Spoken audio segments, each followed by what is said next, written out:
दोस्तों सोचिए एक जगह जहां दुनिया की सबसे ज्यादा मस्जिदें एक साथ मौजूद थी, जहां कुरान की तिलावत हर मोहल्ले से सुनाई देती थी, जहां इस्लाम सिर्फ एक मजहब ही नहीं बल्कि जिंदगी का हिस्सा था। अब सोचिए वही जगह आज साइलेंस में डूबी हुई है। दोस्तों एक वक्त था जब शिनजियांग में लगभग 24,000 से ज्यादा मस्जिदें थी। आज कुछ रिपोर्ट्स के मुताबिक ये संख्या महज 4 से 5,000 तक रह चुकी है। दोस्तों शिनजियांग में 11 मिलियन से ज्यादा उइगर मुस्लिम रहते हैं। ये एक तुर्किक एथनिक ग्रुप है जो अपनी लैंग्वेज, कल्चर और फेथ के लिए जाना जाता है। लेकिन आज इनकी आइडेंटिटी, इनका कल्चर और उनके जीने का तरीका सब कुछ बदल गया है। आइए दोस्तों जानते हैं उइगर मुस्लिम्स का इतिहास, वो कहां से आए हैं और यहां आकर कब बसे थे। दोस्तों उइगर मुस्लिम्स का असल रिश्ता सेंट्रल एशिया से है। इनका इतिहास 8th सेंचुरी से चाइना के नॉर्थ वेस्टर्न रीजन में देखा जा सकता है।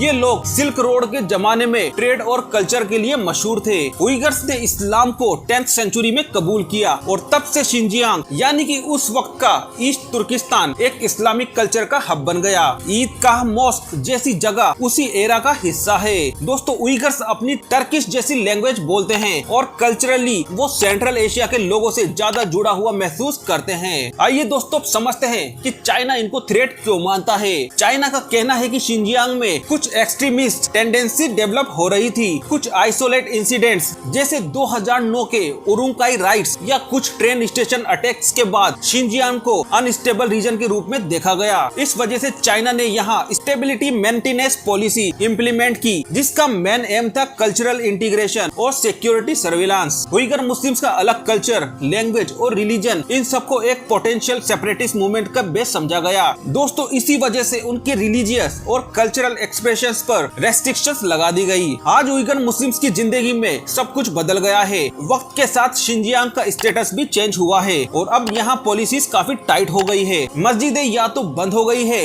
या फिर रिनोवेट करके किसी और पर्पस के लिए यूज होने लगी है। दोस्तों 2009 के बाद और स्पेशली 2017 के बाद शिनजियांग में एक नए तरीके का सिस्टम शुरू हुआ, सर्विलांस, मॉनिटरिंग और री एजुकेशन सेंटर्स। दोस्तों यूएन के एक एस्टिमेट के मुताबिक साल 2017 से 2021 के बीच में शिनजियांग की 1000 ऑफ मस्जिद को या तो कम्प्लीटली डिस्ट्रॉय कर दिया गया या उन्हें पब्लिक स्पेस में कन्वर्ट कर दिया गया। ईदगाह मॉस्क जो कभी 10,000 लोगों की नमाज की जगह थी वो आज भी है, लेकिन पब्लिक एक्सेस काफी लिमिटेड हो गया है। बाकी मस्जिद या तो सील्ड है या कैमरा सर्विलांस में है। दोस्तों आज की डेट में उइगर मुस्लिम्स का रोजा रखना, नमाज पढ़ना और कुरान सब कुछ निगरानी में है। उइगर मुस्लिम्स पर नमाज पढ़ने के लिए गवर्नमेंट अप्रूवल की जरूरत होती है। कुरान रखना या डिस्ट्रीब्यूट करना ये मॉनिटर्ड है। रोजा रखने पर स्कूल और ऑफिस लेवल पर क्वेश्चनिंग होती है। बच्चों को इस्लामिक टीचिंग्स नहीं दी जा सकती। इबादत प्राइवेट स्पेस तक ही सीमित हो चुकी है। दोस्तों शिनजियांग में एक हाई टेक सर्विलांस सिस्टम है। हर गली में सीसीटीवी कैमरास, उइगर लोगों के मोबाइल फोन में ट्रैकिंग एप्स है। हर मस्जिद के बाहर फेस रिकॉग्नाइजेशन मशीनें लगी हुई है। QR कोड वाली ID जिसे स्कैन करके ही मूवमेंट ट्रैक किया जा सकता है। एक AI बेस्ड सिस्टम के जरिए उनके बिहेवियर का डाटा कलेक्ट किया जाता है। क्या खाया, कहाँ गए, किससे मिले, सब कुछ रिकॉर्ड होता है। कई रिपोर्ट्स के मुताबिक लाखों उइगर मुस्लिम्स को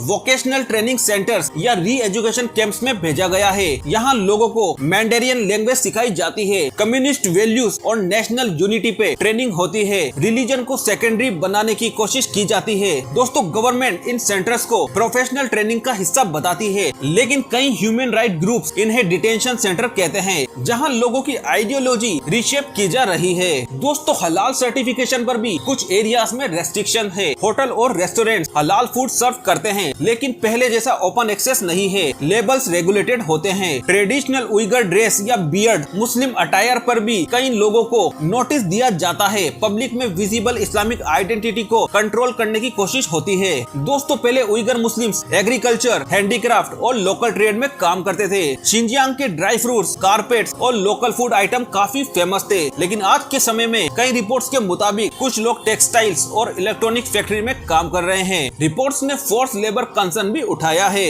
दोस्तों इस पूरे सफर का सबसे बड़ा सबक ये है कि एक कौम अपने कल्चर, फेथ और जिंदगी के लिए खामोशी से जी रही है। उइगर मुस्लिम्स का सच कोई कंट्रोवर्सी नहीं बल्कि एक ह्यूमन स्टोरी है। दोस्तों आप क्या सोचते हैं शिनजियांग के उइगर मुस्लिम्स के बारे में? हमें कमेंट्स करके जरूर बताएं। अगर आपको ये वीडियो पसंद आई हो तो वीडियो को लाइक करें, चैनल को सब्सक्राइब करें।